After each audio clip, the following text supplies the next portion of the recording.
Hi, this is Stephanie Miller from The Stephanie Miller Show. Please enjoy this exclusive clip from my show on Political Voices Network. Well, I was saying in an era of cowardice, this headline: Republicans privately acknowledge Trump's legal woes are serious this time. Some anonymous, because they have to be anonymous, DeSantis person said, this is something if you were to get George Washington, James Madison, and Thomas Jefferson and sit them down and explain what's happening, they would disagree with what Donald Trump was doing, would agree that he should be prosecuted. All of this privately. Every campaign right now that's not Donald Trump is receiving pressure from donors to go harder against Trump. You would see that none of them are taking that advice because they're all cowards. The GOP consternation that they could still end up with a nominee who has been convicted of federal crimes came through on a call Tuesday morning among roughly 15 seasoned Republican operatives. The concern was widespread. Trump's latest indictment could cause further pain for Republicans at the ballot box. And you're right. Lost in here, Carl, is it's wrong. It's a threat to national security. It's wrong, and it's probably not the last indictment. Thank you.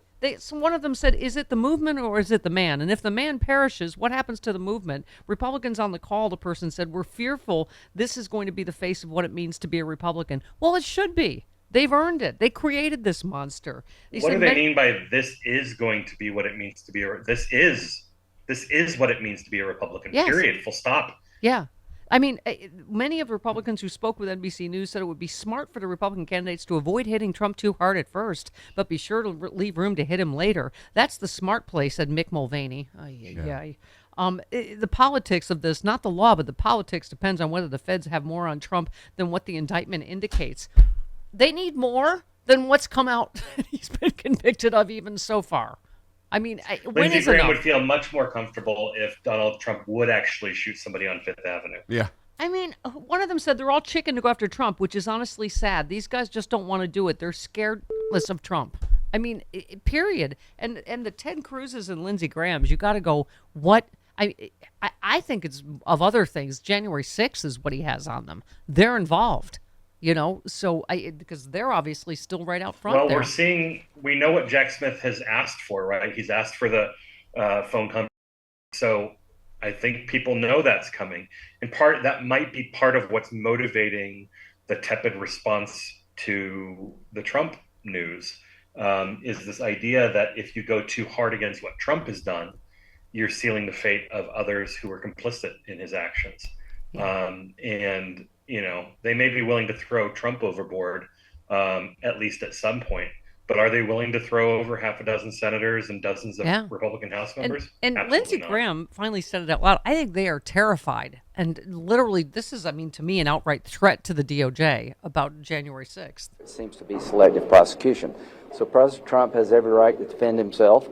I think politically it probably makes him stronger in the primary. If the special counsel indicts President Trump in Washington, D.C. for anything related to January 6th, that will be considered a major outrage by Republicans, because you could convict any Republican of anything in Washington, D.C., and I fear that's where this is going, as sort of an insurance policy. Yes. Yeah, any Republican, like maybe you? Yes. I think we have yet to see in Georgia whether he's going. Obviously, I think Lindsey Graham absolutely should be charged. Well, and, as we've said time and time again, we only know what we know. There's plenty that we keep finding out whenever charges are filed or whenever new information comes out that we had no idea, and it only digs the grave even further. So, I'm eager to see what more they have in Georgia, especially, and I think that's probably the next shoe to drop. Yeah. Oh, do you? Well, before January 6th, because I think Glenn Kirschner now joined Andrew Weissman this morning in saying, absolutely, he says J6 is going to be charged, which to me, thank God, right? Yeah, I've been listening to Glenn too, and based on who they've been talking to and what signals we're seeing kind of filtering out in the press as part of the natural process here, I think that seems likely. Yeah, well, and we were saying, I'm glad that Fani Willis said, oh no, no federal, charge is going to. I was saying that you can't, by committing more crime cannot be something that works for you, right, in the criminal justice system. That because obviously everyone was reacting to Letitia James saying that maybe the state prosecutions would have to stand down. I'm like, no. What is this not charging for crimes, right? Anywhere. You should be charged anywhere you've committed a crime, no? I think what we've learned here is that not holding him accountable, not holding Trump accountable, it only emboldens him. All of these things that came after the Ukraine phone calls, like all of this stuff came later. And we're paying the price for the lack of accountability, we had Adam given out to him. We had Adam Schiff on yesterday. Absolutely everything he said in that historic speech, Carl, came true. That he was obviously right about it. I mean, it's extraordinary, right? Yeah, well, and it was great that you had him on today. I hope there's some good celebration around the lack of a censure. Oh yeah, we had him on yesterday, but yeah, oh my God, that ridiculous thing. Yesterday, yeah. What's her name? Luna. Lunatic. Short for. Lunatic. Yes. You tried to bait Adam Schiff with that. Yeah, I just say things under my breath that he doesn't have to acknowledge. Okay. He has a good poker face. But Sometimes yeah, this is the connection is a little weak. Yeah. sometimes when I say future senator, but he was saying, I mean, this is all they're about is just vindictiveness. And I mean, it's only because he led the impeachment against Trump that it was based on nothing. Right? That tried to censure him and fine him $16 million or something ridiculous. I mean, they just. It's as if they've got okay, we've got Trump, he's probably guilty of 37 felonies and who knows how many state crimes.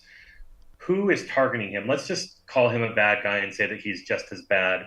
We'll make some stuff up and we'll try and make it stick. We'll definitely be able to make it stick on Newsmax and Fox News. Yeah. It doesn't really have to stick anywhere else, but we'll just create another reality. And that's what they do. I've been, as my congressman, Carl, I've been defending him a long time because you cannot have both a pencil neck and a watermelon head. It does not. It's a balancing act. It's one or the other. Pick one. Unless you're Dexter Von Frisch, whose head was always, 80% of his body weight. In the words of Michael Myers, it was like an orange on a toothpick. Yes. All right. Mooksforcarl.com. Help our friend. That's we right. love you. We love you, Carl.